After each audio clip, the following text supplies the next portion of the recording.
It's not. Wait. Hey! Yay, we're live. We got it to start.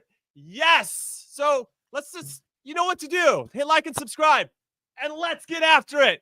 Hi, hello, and welcome to your favorite Average to Good podcast. Call it what you want. I'm Jimmy Conrad alongside Charlie Davies, and no big tones this time around. Hey. Unfortunately, Chuck, I don't know if you know this. He got food poisoning while doing Serie A coverage in studio. He had to leave after an hour. You know, you go on vacations, Chuck, to luxurious places. Tony's going on vacations to the toilet right now. That's what's happening with Big Tony. Couldn't make it today. Absolutely could not make it today. We obviously wish him the best. I know he's on the up and up, but wow, what a rough 24 hours for Big Tones. Tones. We're missing you. Hope everybody had a great weekend. Like always, another team and players that had a great weekend, AC Milan. So for all you Milanistas out there, Milan fans, we want to hear from you. What is Sergio Conceição, their new manager? What's his strongest 11? What does that look like? And does Yunus Musah make the cut? That's really what we want to get into the conversation. And Chuck, I say this, I'm teeing it up to get right into AC Milan because we have Serie A experts and Golazo Network, CBS Sports, Paramount Plus veteran Marco Messina joining us. Yes. Marco Messina's joining us. What's up? Marco! Good to be with you guys. No energy today, though. What's going on? Zero energy. We never have any energy on the show. So you're wearing a turtleneck, so A+ on that. You're already getting after it. Okay. There we go. Okay, so Milan wins 2-0 over Empoli this past weekend. Christian Pulisic and Santiago Gimenez and Rafael Leao don't start, but they all come on in the second half, and then they win 2-0. Coincidence? I think not. Talk to me about this Milan team and I feel like they're trending in the right direction now, obviously making these big signings in January. Milan is the biggest roller coaster in all of Europe. I mean, they are so hot and cold. They could go to the Bernabeu and beat Real Madrid. They could be 2-0 down against Inter in the Supercoppa final and somehow find a win. And then they'll struggle in the small games, the games that you think are easy against Monza or Cagliari. So there's no rhyme or reason with this team. Every time I feel like they're taking a step up, they prove it to not be. Empoli was a tough game. I mean, if you watch the first half, it was not good. They put in the three superstars, as you mentioned, and they're starting to click. And that's the thing that Milan fans are obviously going to love. And there's a lot of qualities. Milan understand they made a terrible mistake over the summer, and they fixed that in January. They got Morata. Morata did not work. Goodbye. You're gone. We get Santiago Gimenez, who's more of a 9. He's not the guy that's going to link play in the midfield. No, he's going to take the shot. He's not going to make the extra pass. So things are starting to click. And I think for Pulisic and Co, he's going to be happy to have all these new pieces around him, especially a guy like Joao Felix too. Okay, I have 2 questions. Let's start with the first one. What do all these signings mean for Christian Pulisic? He's got 12 goals in all competitions, 9 assists already in this season. I think he's been extraordinary. But what have you seen from him this season compared to last season? And what do you think it means for him going forward? I don't think it means anything in terms of, he's not going to be starting. He's clearly the starter. Him and Reinders are the 2 most consistent players for Milan. So there's no questions if somebody else is going to play in front of him. I think that this helps his link-up play a lot. Sometimes Pulisic would play as the 10 in certain games, and I think Joao Felix is brought in to play as the 10, and Pulisic could play out wide, Leao on the left side, and then they got that target man, Gimenez. So I don't think too much is going to change for Pulisic. He's the type of player that, and this is why Milan fans love him, it's the spirit that he plays with. No matter where he is, he's always giving you those consistent performances in a season where Milan have not been consistent. So I don't think it'll change that much. Clearly, every manager that comes in loves Pulisic. So I think now he's got even more freedom because it's not going to just be him that's got to dribble the ball and bring the creativity in certain matches where it did feel like it was all the burden was on his shoulders. Now, I'm the resident number 9 on this podcast, I'm a striker. So I have to ask, what were your expectations for Santi Gimenez to come into a Milan side? You got Tammy Abraham already there, who also has a point to prove. You have a good relationship with him. Has he been better than you thought coming to Serie A? And then where do you think he is compared to other 9s that we've seen in CONCACAF? And when I say Jonathan David, when I say Ricardo Pepi and Balogun, you've seen all of these players. Where even Raul Jimenez with Fulham is balling. Where is he in terms of CONCACAF strikers?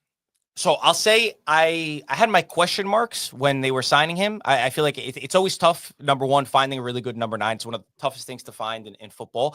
And the fees were talked about in the 40 million plus range. And I thought it could be risky for Milan, but they needed the profile. For Tammy Abraham's a very good player. I like Tammy Abraham.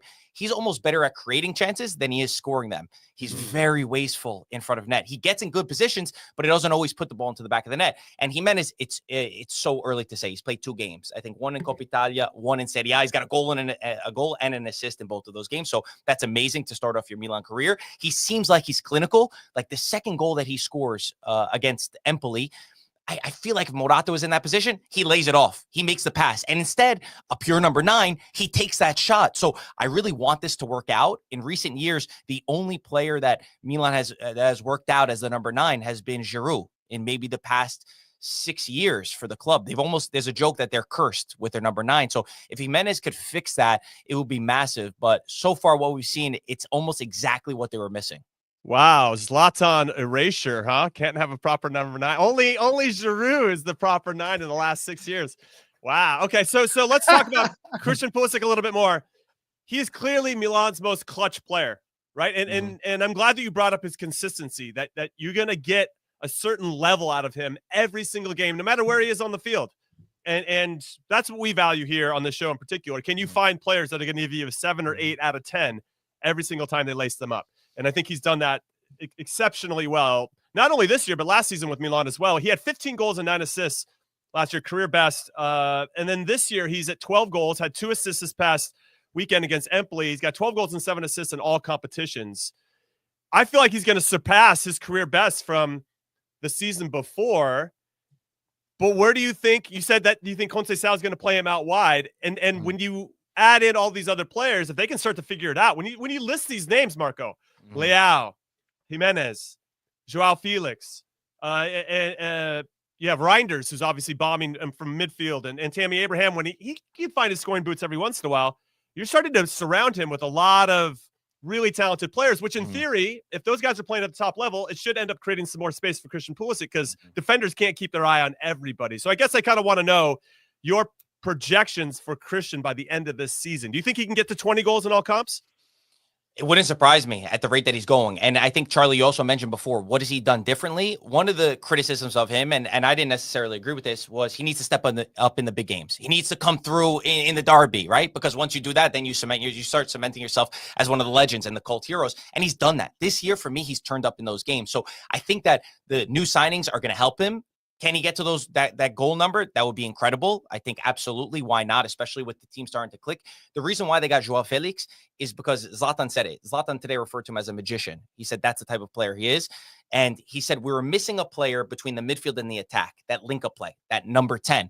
While Pulisic can do it, he likes to be out wide, or Cancelo wants him to play out wide. So for me, I see maybe Joao Felix is not going to be an immediate starter every single time, but in an ideal world, I think you see Leao on the left, Joao Felix in the middle, and then Pulisic out wide where he could find the space. He could beat his man one-on-one, and he could still be creative as well.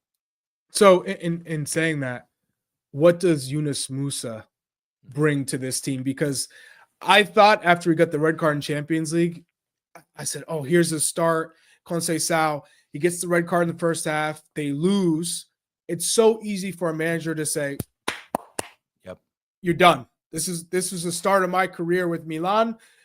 I gave you trust. You abandoned that trust when you get a red card, right? And were they soft? You could argue, the yellow cards were soft. Whatever. Move forward. He starts the next 3 matches for Milan. So clearly, there's a trust and a belief in his quality. So what have you seen from Yunus Musah, and do you think things change moving forward? So I think it says a lot about Musah that every coach that he gets loves him. Everyone. When it was Pioli, when it was Fonseca, and now Cancelo, as you just mentioned, even with some of those mistakes, he started 9 out of the 11 matches that Cancelo has been there. So clearly he's doing something right. That's just off the bat. I really like Musah. I think Musah brings so many different qualities. He's got a great hunger and a great fight, and the way that he fights for the badge as well is amazing. The thing is, sometimes his decision making, he could do so many good things and make one bad decision, and that's kind of what Milan fans have been stuck on. And in the last couple of days or so, a lot of Milan fans are talking about Musah, and there's some pushback in the Italian media. Why is he always starting?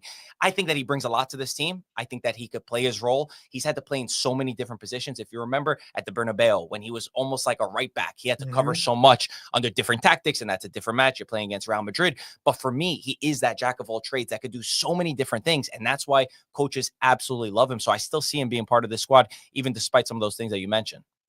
All right, Marco. Well, we appreciate your time. We know you have to go. You're busy doing work, talking about the beautiful game, talking about Calcio in particular. We appreciate everything you do for the CBS Sports family, P+ family. For everybody, as a reminder, Pulisic, the docuseries, episode 3 is available to stream on Paramount+. Marco, thank you again so much for your time. We'll have you back on very, very soon. If you want to know anything about anything, especially Italian football, Calcio, make sure you follow Marco Messina. Marco, you're the man. Thank you. Hey, you're the man, bro. I'll see you soon. Ciao, ciao, ciao. Ciao, ciao, ciao. All right. So, Chuck, let's talk about AC Milan's best starting 11. And I love getting the insight around Yunus Musah in particular, because he feels like he could be the odd man out, which is really a similar conversation that we're having about his role in the national team, assuming everybody's healthy. When Weah, where does Tim Weah go? Serginho Dest, when he starts to work his way back into the team. Where does Yunus Musah go? And I don't know, it's interesting. He clearly is being trusted by Pochettino as well. But what do you think the best projected 11? We have it up here on the screen right now. This is what we put together. We want everybody's comments right now. If you're watching live on the Golazo America YouTube channel, we appreciate that. And hit us up on social media at Golazo America if you want to chime in with your best 11 for Milan.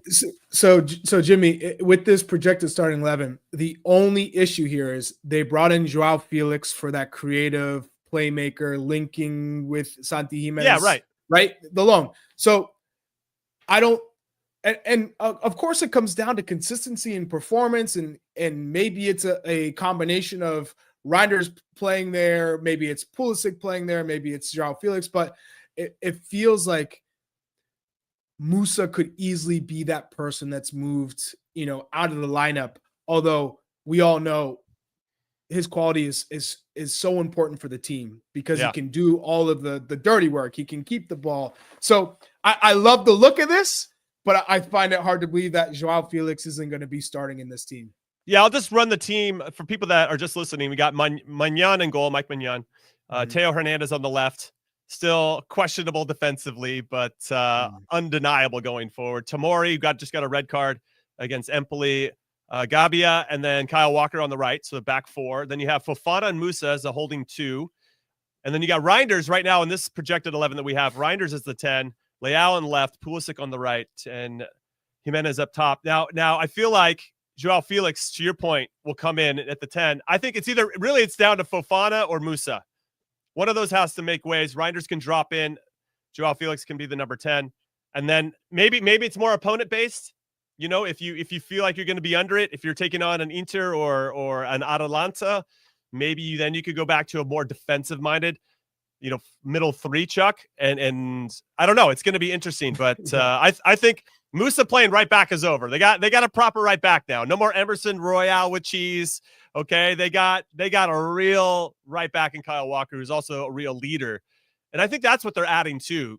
You add some leadership with some of these players that can create a good culture, foster a mentality of winning, right? And that starts on the training ground, where you're competing every single day. And it's, Chuck, you and I have been a part of it. And we've been around guys that have been perennial winners. And those guys give a shit about everything. They don't want to lose any balls when they're playing rondos.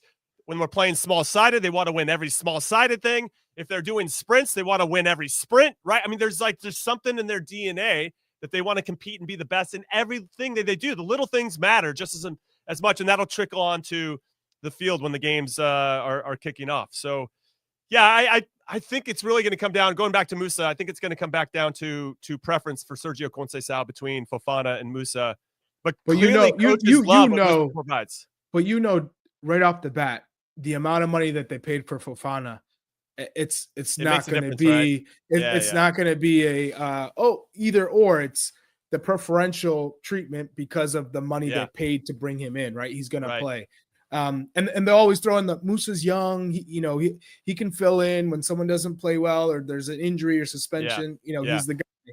So unfortunately, I've seen this play out too many times in Europe. So it's kind of what I expect. Yeah, it's interesting. I liken Yunus when I watch Yunus play. It just looks so effortless. He's just such a graceful athlete, and he's so smooth, in how he moves and he can cover so much ground. I feel like when you have a player like that, you want to find room for him in your team because he can put out fires before they start. He can obviously jump in and provide options for he just can do all these little things really well. And I think that's why he finds himself into the team. Conceição clearly trusts him, and clearly Pochettino can and has as well, and putting him in spots to make sure he gets on there. These are good problems to have from a U.S. men's national team perspective, Chuck. Yes. But I did want to talk about Milan in particular. Okay, let's get into just notable performers from Americans abroad before we get into our first break, because we got some guys banging in goals. And I'm going to start with Damion Downs. He scored the winning goal for Cologne against Schalke, 1-0 win. They're on top of the 2 Bundesliga, and the automatic promotion to the Bundesliga. 20 years old, 6'4", absolute beast. We're going to talk about him and some other Americans in the Bundesliga later on in the show. Christian Pulisic, as we mentioned, recorded 2 assists and a 2-0 win versus Empoli. Josh Sargent, Chuck, we got to give him his flowers. I thought he scored an excellent goal, and it's scored in his 3rd straight game in a 1-1 draw versus Derby. Unlucky for Norwich to give up a late penalty on that one. Zendejas, 3 goals and 3 assists so far in 4 games in this early Liga MX season, on fire for Club America, 2-1 win versus Puebla. John Tolkien recorded an assist in a 2-2 draw versus Bochum, also created the first penalty. That's unfortunate. He got beat on the back post, which led to Bochum's 2nd goal. Ethan Horvath, 3-3 game against Stoke, but he made 3 saves in the game, including a shootout save to have Cardiff City move on in the FA Cup. And then Tyler Adams helped the Cherries of Bournemouth beat Everton 2-0 away from home. He had 8 recoveries. Not a big surprise there. That guy covers crazy amounts of ground. Listen. When I watch Tyler Adams play, Chuck, the way the speed of which he closes plays down is, I thought, man, I watched him. I don't think I was ever that. I know I wasn't ever that quick, but when you combine his quickness with how quick he's thinking, it's just next level. And I know I've got my soccer nerd hat on right now because these aren't the stats that come up. And recoveries can show you something, but sometimes he doesn't recover when he closes people, but he forces a bad pass, or he forces a decision to happen quicker than the other team would want or the player would want, and that leads to a turnover from that. And he's so good at that, and I can't say enough about that guy, and I want him to stay healthy for the rest of his life. So I got to watch him against the best team in the person, Premier League, which is like a treat. And seeing, how difficult he made it for Szoboszlai, and they were former teammates, so it was also cool to see Szoboszlai and Konate coming and giving him big bear hugs after the game, and to see that how much respect they had for Tyler Adams. It was like, hey, you're one of us, right? And that also got me thinking, because Liverpool were interested in Tyler Adams when Chelsea were coming in for him, so maybe that is something that happens down the line. But seeing how quick he could cover McAllister and Szoboszlai in the midfield and Gravenberch, he made it so difficult. He's so good at, closing down the space, but recognizing when that ball is going to be played to their feet or where that second ball is going to come. But he can adjust so quick. It's the change of pace and change of direction at the same time that you get from Tyler Adams that you can't get from many other midfielders in the world. So I give him so much credit for that respect that he's earned, given that that's his game. And everyone in the Premier League knows, hey, when Tyler Adams is on the pitch, you better watch out, because he doesn't take anything from any single player. He makes sure you earn it. And that's what stuck out to me. He's very good at moving the ball, right, when he does win possession. But like I said on the last podcast, I see it. I think we've all seen it, where he can take his game to the next level. And maybe it's just, okay, at the moment, I want to settle in, play my game. He's finally feeling great, playing back-to-back 90-minute matches. He doesn't even think about his hamstring or his back, right? That's a huge win. He's in a different atmosphere and stratosphere in terms of understanding his body. Now we just want to see him continue to thrive. And come summer, who knows what happens, right? Because it feels like Bournemouth are also pushing to get into Europe, but there could be more interest, and his price tag is going to be pretty high. I don't know. I've been impressed with the recruitment for Bournemouth, and yes, of course, if Liverpool come calling, you can't say no, or the like, someone similar in stature of Liverpool.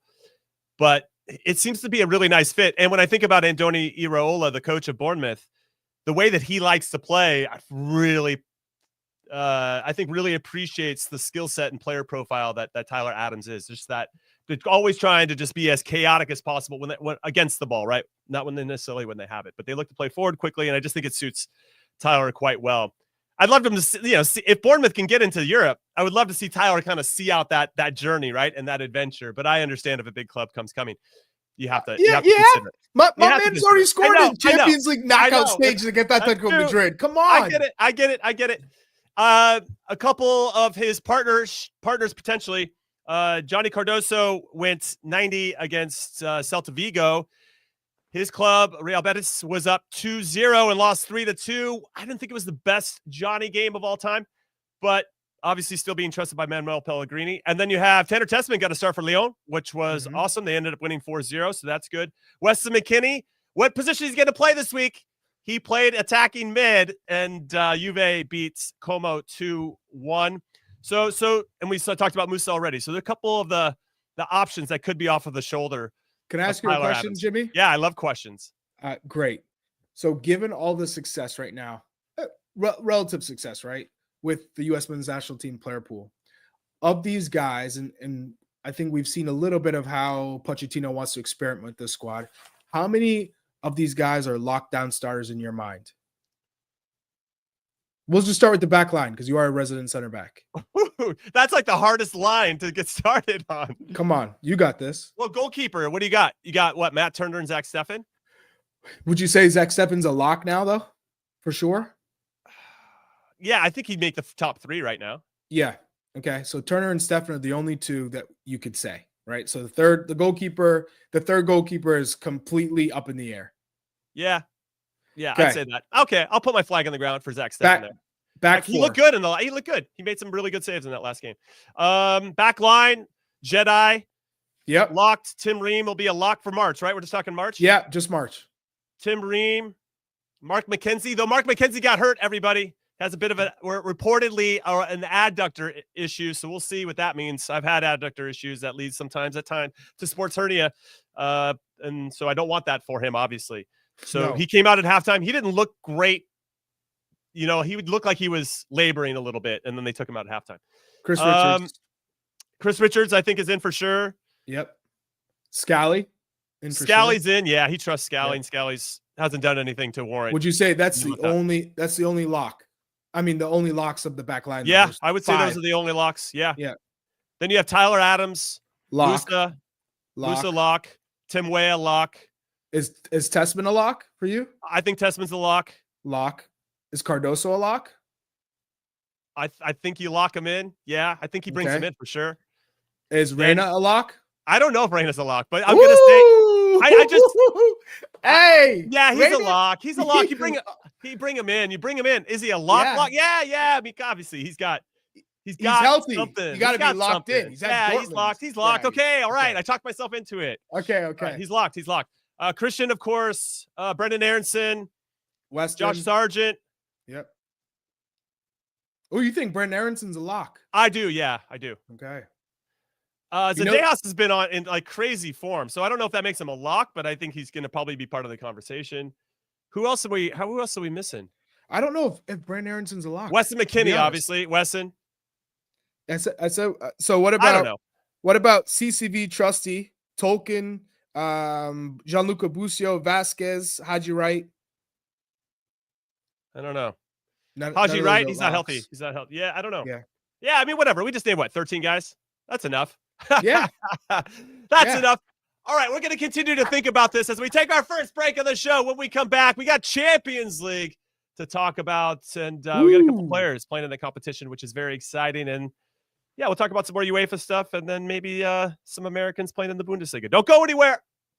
The clock never stops. Relive the greatest moments with uninterrupted highlights and more. It's Gareth Bale! Ronaldo! Wonderful goal! On the UEFA Champions League channel. Streaming free. Welcome back to Call It What You Want. I'm Conrad Dino alongside Chuck Wagon and No Big Tones today. Hopefully his stomach is doing better than it was yesterday. Hey, I gave everybody a visual. You called him Charmin Miola. Charmin Miola. Big Charms. We're gonna call him Big Charms now. Pepto-Bismol Miola. Woo. Bubble Guts Miola. All right, let's talk about some Americans playing in the Champions League knockout playoffs for everybody that are unfamiliar with the new format. The top 24 teams. There was 36 teams this time around. I'll try to go as quickly as I can. The top 24 the top 8 automatically qualify as the number 1 seeds, let's say, in the round of 16. And then the other next 16 battle it out over 2 legs, and the winner of those play the number 1 seed. So then you'll have that final 16. It's been pretty exciting, all things considered, Chuck. And obviously you can catch all of the Champions League and the knockout phase playoff over these next 2 weeks. I'm going to be in studio next week. I think, Chuck, you and I are doing Thursday and Friday together. But Tuesday and Wednesday, the next 2 weeks are on P+, CBS Sports Network, and Golazo Network. So make sure you watch and then do pregame and halftime and postgame with me and Chuck. We have a lot of fun when we are on camera and in studio like we do here on Call It What You Want. Actually, I think we're going to have a Call It What You Want day on Morning Footy in the next 2 weeks, which is pretty cool. I'm looking forward to that, including Big Tones. All right, so the notable knockout playoff fixtures from an American perspective is Juventus versus PSV Eindhoven. Now, we have Tim Weah and Weston McKennie, both healthy. Both started over the weekend in their 2-1 win over Como. Tim Weah at right back, Weston McKennie at the attacking mid spot.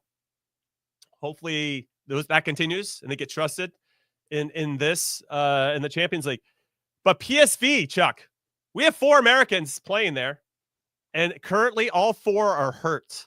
So Richie Ledesma currently out, Ricardo Pepi out with a knee injury, still unspecified. I don't know exactly what it was and how long he's going to be out. Serginho Dest back in training, but not ready to go, and Lee Tillman has an ankle injury.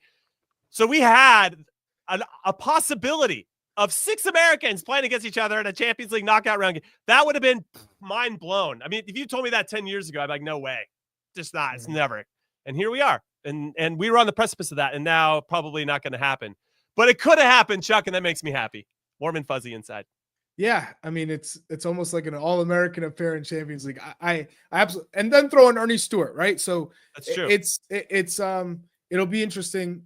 I think, given all the injuries to the Americans at PSV, and I think the Americans at PSV had prominent roles. Ricardo Pepi feels like he's really coming into his own this season as the guy. And that's why they gave him this long-term contract. They turned down a 25 million pound bid, right, from West Ham.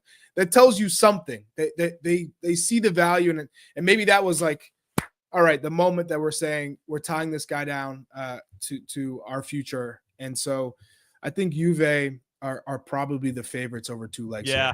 Yeah, I agree, over 2 legs. Now, as a reminder, they played against each other on match day 1 or match day 2 of the Champions League group stages. It was in Turin. Juventus won 3-1 in that game. It looked complete control. Remember, that was when PSV were just cruising. They were beating everybody in the Eredivisie, and then they come into the Champions League, and Juventus like, oh, listen, you're playing a much better team now, and they slapped them around, and we're complete control of that game. We'll see, though. Obviously, that's in the past, and things have changed. However, PSV do have some significant injuries. We also have Feyenoord versus Milan. Now, we talked about Milan quite a bit with Marco Messina. Thank you to Marco again for coming on the show. They got to be the favorites against Feyenoord, no? I mean, they have been pretty good in the Champions League so far, Milan, and look like they're starting to, with their new players, really starting to, you know what I'm going to say? This is a little thing, but I look at body language, Chuck, when you're seeing guys score, or they look like they're having fun. And there are times where you can see teams that aren't having fun. Even when they're winning, there's like a lack of connection. Or if somebody scores, they're like, F that guy. He's got a goal bonus. He should have passed it to me. You know what I mean? Like, there's all these little micro body language things that I'm paying attention to. And right now, when I see Milan score, maybe that Joao Felix is just so excited to be out of Chelsea. Did you see Chelsea's coach, Enzo Maresca, saying we don't miss? He said we don't miss Joao Felix. That's wild to say out loud. They didn't sell him. He's on loan. They said that. That's crazy. But you can see that he looks like he's enjoying himself, got a fresh start. Santi looks excited to be, playing in Italy and probably around some guys that he's excited to play with and playing in a good league. No disrespect to what he was doing at Feyenoord. And that's right. He's playing against his former club. Yes. And they just sacked their manager on top of that. So, you look at Feyenoord and it just feels like they're obviously playing in the Champions League. You have to, being a smaller club compared to a Milan and not having as much talent as a Milan, you have to be like at your peak going into that game, right? Everything's feeling good. The mood's good. You sold your best striker. You sacked your coach. This feels like and Milan have only added firepower. The confidence is back. I think Milan actually coast through this tie. Ooh, coast. All right. I respect that. All right, some other games to keep in mind. Okay, well, let me say it like this from a scheduling perspective. On Tuesday, you're going to have Sporting Club de Portugal taking on Borussia Dortmund. By the way, Borussia Dortmund, Niko Kovac in his first game in charge at home versus Stuttgart. Now, Stuttgart have been good this season, so I don't want to take anything away from them, but they lost 2-1, and it's not a good start. He's already on the hot seat after one game. And Gio Reyna came on with about 5-6 minutes left, probably to throw everything at it to try to get back into that game and couldn't make it happen. We'll see. It's like, thanks for the 5 minutes, coach. Yeah, thanks, bro. Appreciate you. Juve PSV is also on Tuesday. Now, on Wednesday, we got Celtic versus Bayern Munich. So it's a good opportunity to see Austin Trusty and Cameron Carter-Vickers going up against one of the best attacking teams in Europe. I said this in a previous podcast when we found out what the draw was. We're going to find out and learn a lot about CCV and Austin Trusty. Now, in fairness to them, because we've seen it before in previous group stages, when Celtic, not only this group stage, but I remember Atletico Madrid last year in the group stages. Celtic were just holding on for dear life in Madrid. Now, maybe at Celtic Park, it can be different. That's where leg one's going to be. So I'm hopeful they can get after a little bit, and they're coming off a big win this weekend, so they'll have some momentum. But Bayern Munich is a different beast. And so I'm really excited to see. So, Chuck, to get back to our lock conversation we were having before, if Austin Trusty and or CCV all of a sudden have Harry Kane in their back pocket for one or both of these legs, then I think Pochettino and his coaching staff have to take a long look like, okay, we can see how they can manage not only a number 9, but it's also it's like Musiala and Kingsley Coman. It's like Olise. You got Sane and Mueller, who might be coming. You have all these guys, and okay, Kimmich is hitting long balls up behind you, and you have to manage so many different things. So this could be a real head turner in a positive way for both of these center backs if they can play well over 2 legs against Bayern Munich. It's gonna be a tough test. Then we have Monaco versus Benfica. We know that Flo Balogun is still working his way back from his shoulder injury, but they are playing on Wednesday. And then the Feyenoord Milan game in Holland is going to be on Wednesday as well. All right, Chuck, let's move this then to UEFA, because there's the coefficient race going on. I don't know if you want to explain the coefficient to our audience and what's happening there, but Serie A and La Liga are neck and neck to secure a 5th Champions League qualifying spot. And that's a big deal, obviously, for a number of reasons. I mean, to get that 5th spot, to have 5 teams from your respective league. Usually it's 4 for the top 5 leagues. Now, based on the coefficient, if your league is stronger than another league, then you get an additional spot. And Serie A and La Liga are neck and neck. But when I think about Serie A in particular, I think about Juventus and I think about Milan, who are both hanging around that 5th spot, 4th and 5th spot. And they have favorable matchups. So who do you think needs it more? Like, do you think Juve needs Champions League? Or I want to say both, but that's really the big question. Because if you don't get into it, you go into the Europa League, and sure, that's its own conversation there. But so Juve currently in 5th on 43 points, only 2 points behind Lazio. I think they can catch Lazio, though. When Lazio's on, dude, they are next level. They can score goals. Tati Castellanos has been excellent for them in particular this season. Zaccagni's been good. But Milan in 7th on 38 points, so 5 points behind Juve right now. You got Fiorentina still putting a wrench in things on 42 points. Bologna's there at 38. So yeah, it's almost you can guarantee the top 3 will finish in the top 3. right? Right. I think Zlatan Ibrahimovic looks at this and goes, if we had these pieces a half season earlier, right, to start the season, then midway through to try and find a remedy, Milan have a lot of work to do. It seems like it's going to be very difficult for them to finish top 4, given the quality of the teams ahead of them. Now, do you think, I'm looking at the schedule right now for Milan. Mm-hmm. I mean, there's no easy game ultimately. They play Lazio at home. As Marco said though early on, Milan, it's not holding their own against the top teams. It's like their level drops when they play against teams that they should beat, and that's going to be probably the main determinant in terms of whether they get 4th or 5th potentially. Now, when I look at sometimes you wonder if they did crash out of the Champions League, which is not what you want to do, but it could probably help you solidify your energy and your place for the following season. Kind of a weird thing, right? To like want to lose in the competition, you want to get into the following season. Yeah. But when I think about, I have to look at Juve's schedule right now. Are Juve still in the Coppa Italia? I just completely blanked on that. They are. Could they take on Empoli and in the semifinal? That's right. So they have a couple competitions that they're in, Juve, and they play Inter in between PSV.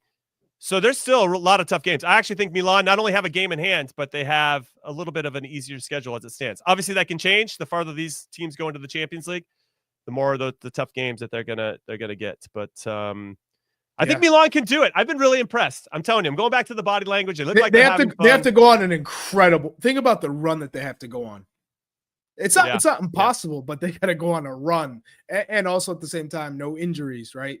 So Kyle Walker was a massive get for them, because think about how poor that right back spot is. Look at Real Madrid now with Lucas Vazquez. He just got injured, but I can't for the life of me think why, if you could get Kyle Walker on a short-term deal, maybe it's a loan, maybe it's a year and a half contract, why the hell wouldn't they figure out a way to bring him in, given how poor that right back spot is for Real Madrid? No, that's true. Kyle Walker's going to be huge. I'll say this as I start to think through. Milan looked like, based on their signings, and now with a little bit more time under Conceição, they can maybe start to hit that rhythm and that stride. But when I look at Juve, yes, they added Kolomuani, and he scored another couple goals against Como. Clearly been a good signing. But Thiago Motta has been there long enough where his tactics have been rightly criticized in some ways. They thought they were going to get something different than Allegri, and they've pretty much gotten another Allegri. Lots of draws there, not always inspiring play. And there's not that boost, that potential change, right? They're going to stick with him throughout the whole season. And yes, Kolomuani's one player, and that's going to probably lift some. And obviously scoring timely goals is going to make a big difference. But can he do it by himself? I know they need some players to get back being healthy, and that comes into play too. But I actually would put money. Listen, everybody that's watching, listening right now, I'm going to put my flag in the ground that Milan will finish above Juve this season. I said it, Chuck. Ooh. I said it. They got a game in hand. They're only 5 points behind Juve right now, and I just think they've got more potential momentum than Juve does. What about defensively? Right, yeah, so Tomori's been better. He just got 2 yellows. He's got a red card. He's out for a little bit. Gabi is not my favorite center back of all time, but there's something about Kyle Walker and his leadership. Mike Mignon is when he's on, he's really solid goalkeeper, one of my favorites in Italy. If Teo Hernandez can just potentially maybe help out defensively every once in a while and not just stick his leg out and hope for the best like he does, get caught out of position, then it's possible. But they have options now. Maybe they win some games 4-3, Chuck. Right? Yeah.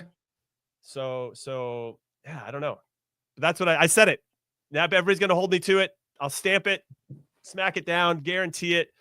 And yeah, that's it. Yeah, that's it. So I'm excited to see what happens with this coefficient race.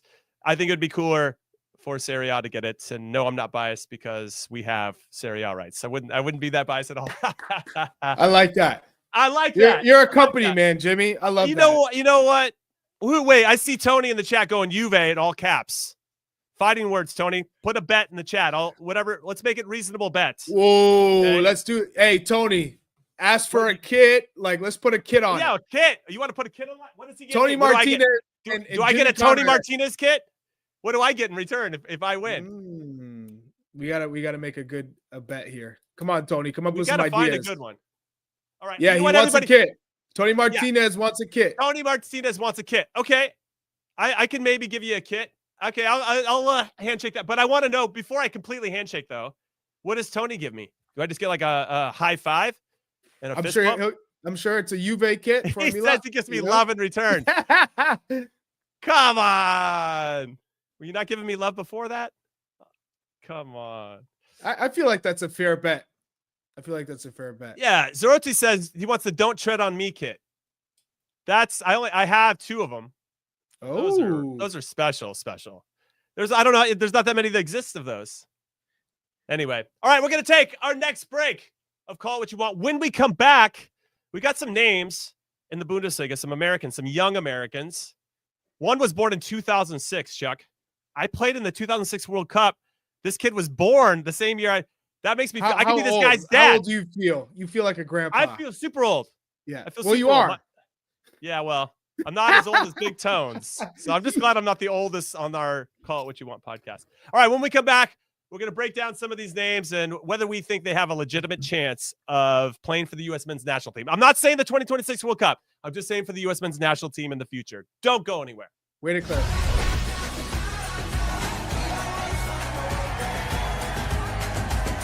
Yeah, we always find our way back home. Oh, okay. Let's get into some of these names that I was teasing before the break in the Bundesliga. And welcome back into Call It What You Want, your favorite Average Good podcast. I'm Jimmy alongside Chuck and no Big Tones. I want to talk about Damion Downs first, okay? 20-year-old striker for FC Cologne. I'm doing my best. Yeah, you got okay, they're on top of the second Bundesliga right now. They just won 1-0 against Schalke this past weekend. Damion Downs scored. It was a tap-in, but you still got to be there to finish it. Gives him 9 goals in the 2 Bundesliga this season, which leads his team. Again, they're on top of the table. Now, we had one from K-Meg who says, Downs almost won a spot on the Olympic team for the U.S. He has 8 goals this year. This was prior to him scoring his 9th. And so Chuck, you called him a late bloomer. Mm-hmm. And he's only 20. Yeah. So everybody was clamoring for you to give some explanation, some context. Yeah, explanation. Yeah. I mean, Ajimong scored 2 goals against B teams. This is what K-Meg said. He thinks that Damion Downs is a better choice and should be higher up the list than Ajimong in your striker list. Mm-hmm. Explain yourself. When I say late bloomer, I'm comparing him to certain guys in our player pool right now. So think about where Josh Sargent was. Think about where Matthew Hoppe was at 18, scoring in the Bundesliga. What did Josh Sargent have when he was 18? He scored 4 goals and 4 assists in 28 appearances.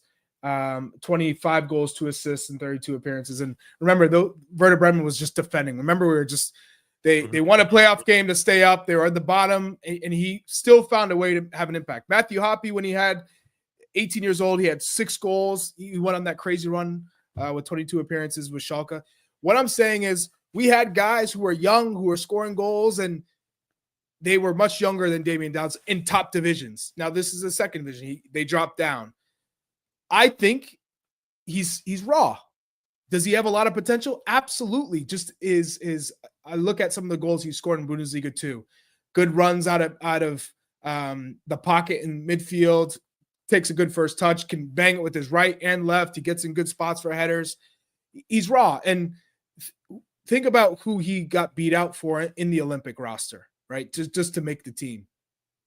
Give me who was the starting 9? Who was the starting 9? Duncan McGuire. Oh, Duncan McGuire. That's right. Yeah, he fell to the bench, but essentially that's kind of like the level we're talking about here. So you could say the Bundesliga too. What is that level? But I look at Daryl Dike when he went into the championship with Barnsley. He had 9 goals in just 13 starts to kick off. Does that mean he's ready for the U.S. men's national team? No. I think that Damion Downs, given his player profile and how young he is, could he absolutely be ready? Yes. I still think Patrick Ajimon is raw, right? And he got his opportunity and did well against, I don't know how you would rate the level of opponent in January camp. But I think that we have guys with a lot of potential. They're raw, and I would love to see them, continue to develop, continue to get playing time, and then when they get their move eventually, right, Jimmy? Right. Now we can say, okay, you're producing, you're having consistent performances, you're producing in a top league somewhere in Europe, right? A top 5, right. Ideally in a top 5 league. So at the moment, who's ahead between Damion Downs and Patrick Agyemang? I'd say Patrick Agyemang because he's already done it. And you look at Pochettino, he's had his rosters, he's had his players that have come by him. Once you've already been able to show him what you can do, I think you probably have a leg up on Damion Downs. Okay, so I love your insight as our resident number 9. When we look at players, and I'll speak generally as a coach, right? So you look at his physical profile. Okay, that's obviously your eye test. Yeah, your eye test, right? So this kid's 6'4". He's long. He's fast. He's ticking a lot of boxes in the physical department. All right, technically, how is he technically? Can he seems to be good in 1v1 situations. He likes the ball at his feet. His hold-up play seems pretty good, Chuck, right? As you mentioned, his timing in the air, all that type of stuff. So technically, okay, good. Solid, no problem. Tactically, okay, when he holds up the ball, does he make the right pass out of that situation when he's holding it up? Now, again, this isn't all on him because some of it's predicated on the options, his supporting options. How is he being supported? How do they want to play, right? So that's where the coaching style and the style of play comes into it because we don't always know that type of insight that they're getting, the direction. But more often than not, Chuck, we've been around enough, we've seen enough games and played in enough games that we know what the right decision is in most situations. Is he executing those decisions? Also, when they press, how coordinated is he in the press? How connected is he to everybody else, right? So all these like little details within the tactical understanding of the game. Where I would say, and you mentioned raw, I think raw is a good word, where I think there's a somewhat of a vulnerability or deficiency in his game is his consistency in decision-making. Should he have dribbled when he actually passed, right? Or did he pass when he should have dribbled? Should he have gone to the end line and got across? Should, all these little things where not only are you unpredictable for the other team, but predictable for your teammates. And so those are the areas where I think he's got room to improve. And this is normal for younger players. This isn't like, I don't like Damion Downs. This is not specific to him. This is a pretty normal growth curve for younger players. But that's where I think if you're really going to consider him for the national team, those decisions have to be very clean and very quick and identified very quickly to really start to consider him in that way. I think Agyemang, I understand where you're coming from because Agyemang has now been around Pochettino and had the benefit of that January camp, which is where we saw the value, right? You just get to be a coaching staff, and that itself, it makes a difference. Jimmy, I would say there's a lot of people in the chat. Not everyone. There are a few that are Damion Downs, and there's a lot of people that are just guilty of seeing a stats. They look at, Damion Downs scored this week in Bundesliga 2. He deserves a call up.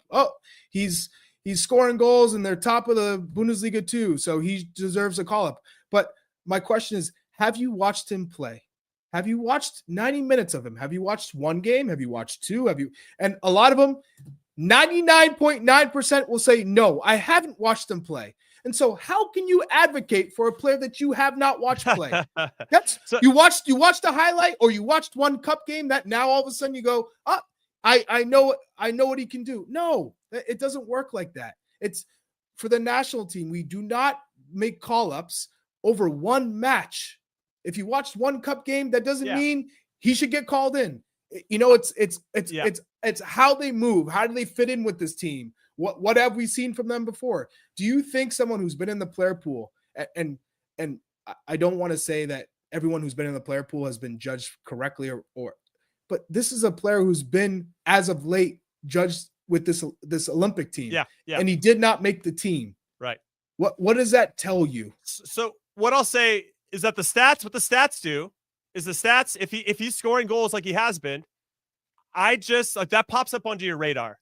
And then when he hits your radar, whether you're fans of the game or fans of players of the national team like us, it's probably the same thing for the coaching staff. They have to monitor a ton of players. And you're like, okay, cool. This kid's scoring. He's scoring consistently. Now let's go take a look at the 90 minutes. Okay, great. We saw 90 minutes. Now let's see how he performs again. Okay, cool. If we really want to make sure this is the guy and he's going to tick a few boxes for us, we got to see another game. And you need to get a big sample size.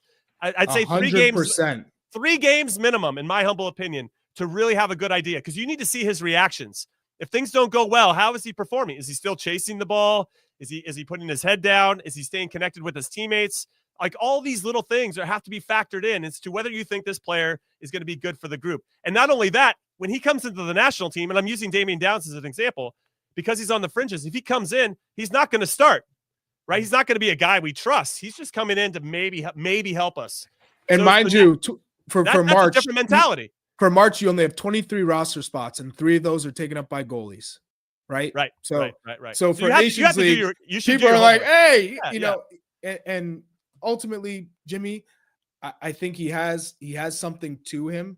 He has a high ceiling, but he's raw. I also want to point out Jordan Pifuk. Remember how people were going berserk for Jordan Pifuk before they actually watched him play, and then he came into play, and people went, oh, whoa, okay. Right. He's maybe not as quick as I thought. You know, he had 17 goals and 7 assists in that one season with the young boys, right? Before he came. He had 22 goals and 4 assists in 21-22. And so people are like, oh, and then you watch them play and you go, oh, probably not the right fit, right? In terms of our style, how we played. And, you know, I think there are things to that of strikers who maybe perform really well. And Chris Wondolowski is another great example of someone who can score goals for fun in MLS, but maybe that doesn't transition to the national team level, right? Not only U.S. men's national team, but playing internationally against top competition. Right. No, I think Jordan Pifuk is a good example there. Well, keeping this conversation going, let's talk about Noahkai Banks, 18-year-old defender. This is the player I was referencing, born in 2006. 6 matches so far for Augsburg in this 24-25 Bundesliga season, 6 games, 262 minutes, 12 recoveries, 94.3% pass break it down, resident center back. What do you think? So what I really like about him is his confidence. I think he has some presence about him that I like. Now, and this again, he's 18. He hasn't seen the thousands and thousands and thousands of situations in front of him yet. But I really like the ceiling of Noahkai. I like his game a lot. Yes, talk about raw. Raw is going to be a key word here as well. He needs to clean up how quick he plays. Sometimes his confidence leads him into a little bit of trouble. But I've seen enough from his games, his 262 minutes, that I'm like, okay, all right. This guy's already better than I was at 18 by a lot. I think what's interesting, too, is that he was the youngest defender to play in the Bundesliga this season and only the 9th U19 center back to achieve first-team minutes in league play within a top 5 European league. So yeah, I like his game a lot. And now he didn't play well against St. Pauli 2 weeks ago, or about 9, maybe a little less than that. And then he didn't start. Or he didn't play in the Pokal game, and then he didn't start over the weekend, though he came on with about 15 minutes. That's going to be part of it, right? So when I look at his ceiling, he's not a 2026 prospect. When I look at him, okay, he'll be, he's still going to be 22, 23, heading into 2030. Mm-hmm. And listen, I didn't get into the national team until I was 27. LateBloomer.com. That's me. I should be a poster boy for latebloomer.com. But like if you project out 2034, he'll only be 26, you know? Mm-hmm. So I feel like he's at a good club right now. They can just maintain that mid-table status and stave off relegation, continue to stay in the Bundesliga, continue to get reps. I really like his upside. I'm actually really excited about his potential, but I'm not looking at him for 2026. And in fact, 2030 could be a challenge too, but we're going to start definitely pushing out our older guys and there could be room for him in 2030. But I'm excited because I've seen some things from him. He's played on our youth national teams as well, where, yeah. So if I'm going to circle anybody that I'm really excited about, and I don't want to overhype any of our young players, but as our resident center back, I've got, I'm pulling for this kid because I think he's special. He's special. I love the comment from Martin O'Malley. Hey, Banks looks pretty big for an 18-year-old. Maybe Gooch 2.0. He's 6'4". Noahkai Banks is 6'4", and he's gonna obviously he's gonna have to put on some meat at some point to look like Gooch. But that's gonna have to be part of it too. He's gonna have to bulk up and get a little bit stronger. I survived being a little bit wiry, but I could have used a little bit more too in that space. But I'm a big fan of him. But let's get into Nathaniel Brown, because I want to talk about him playing for Eintracht Frankfurt. Nathaniel Brown is a left back, can play left wing back. And Chuck, I really like his game as well. He's got 13 matches so far for Eintracht, 3 goals, 3 assists, created 19 chances, really gets up and down the left side. Can be inverted as well, very comfortable in the middle of the field. And what I love is that Eintracht, or all the teams before the group stage, they're in the Europa League, Eintracht, before they went from the group stages to the knockout rounds, they can make changes to their official roster about who's going to be qualified to play in this competition. And when they lost Marmoush and they had another injury, they had a couple players that they signed in return for, or in place of those guys that are there's 3 spots available. And there was a big competition for that last spot, and Nathaniel Brown is actually who got it. That is a huge deal. And I this is another kid who I like that if I was going to give more minutes to, with all due respect to Christopher Loons, I like more what I see with Nathaniel Brown. I think he's a little bit closer to what Jedi's been doing recently, and I like his upside a lot. What are your thoughts? I love that because you need depth, right? Anthony Robinson is the guy, and that's not going to change. What I'm curious to hear from you is, would you rather a Damion Downs or a Cole Campbell? If you had to choose between the two. And for everybody in the chat, if you had a choice between Damion Downs now or Cole Campbell now, who would you pick? And who ultimately do you think in the end is a better player, a more important player to the U.S. men's national team? Wow, Pochettino, because so far, because of the asks of him having his wingers inverted a little bit, obviously they can go out wide if the play dictates it, but he likes them to come in and combine. Not to say Cole Campbell can't do that, but he feels like an out-and-out winger for me. Cole Campbell wants to get out wide, come inside, like run at you diagonally, right?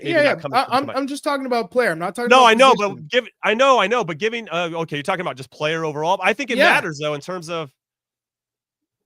Wow, that's so hard, Chuck, to know who. That's who what I'm upside. asking. That's why I'm asking this question, because you got someone who's saying, "Hey, I want to win Ballon d'Or someday, and I think I can," and you got someone who is thriving in Bundesliga too, scoring goals, but 2 players who, one's at a bigger club, not playing, getting some minutes here and there.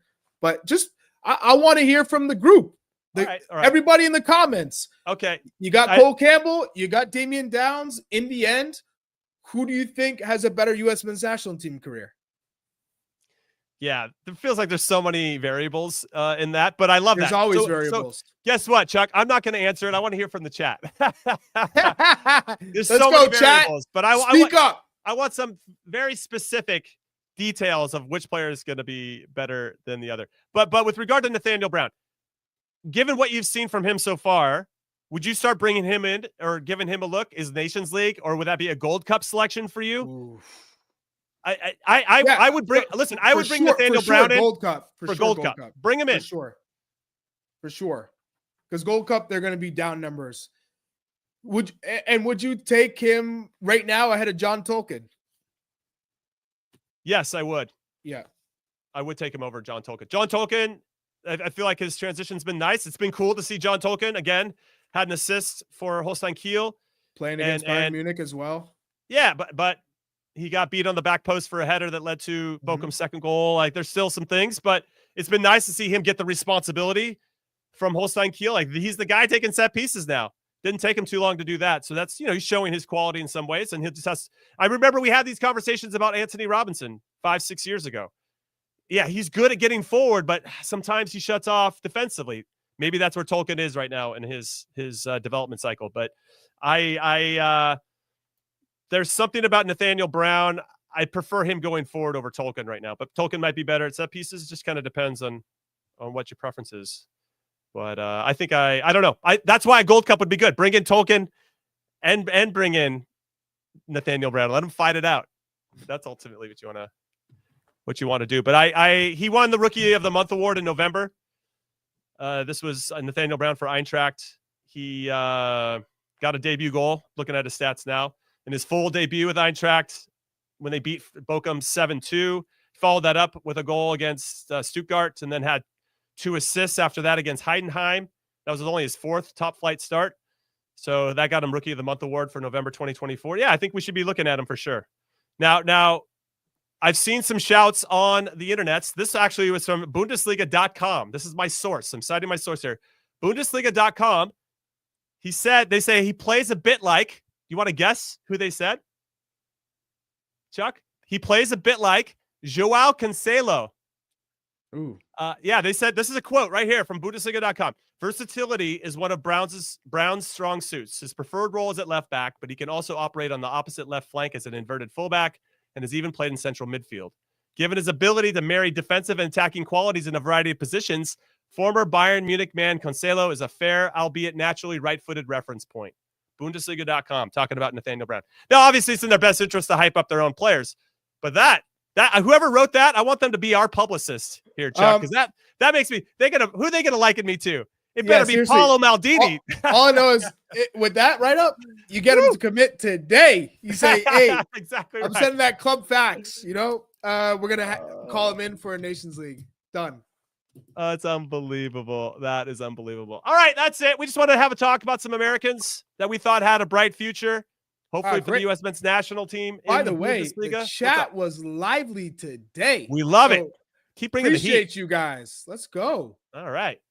Okay, so join us again on Thursday, 6 p.m. Eastern, 3 p.m. Pacific. We're going to be live right here on the Glosso America YouTube channel, then on your podcast platform of choice. We're always there for you when you need us. That's what we do. Leave us 5-star reviews.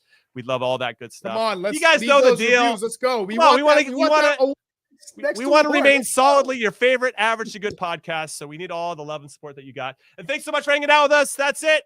We'll be back on Thursday, and it's going to be a lot of fun. I can't wait. We have a special guest, and potentially he coached the U.S. men's national team at some point. That's it. I'm just going to tease. I'm just teasing that. That's it. All right, tease it out. He's joining us on Thursday. See you guys later.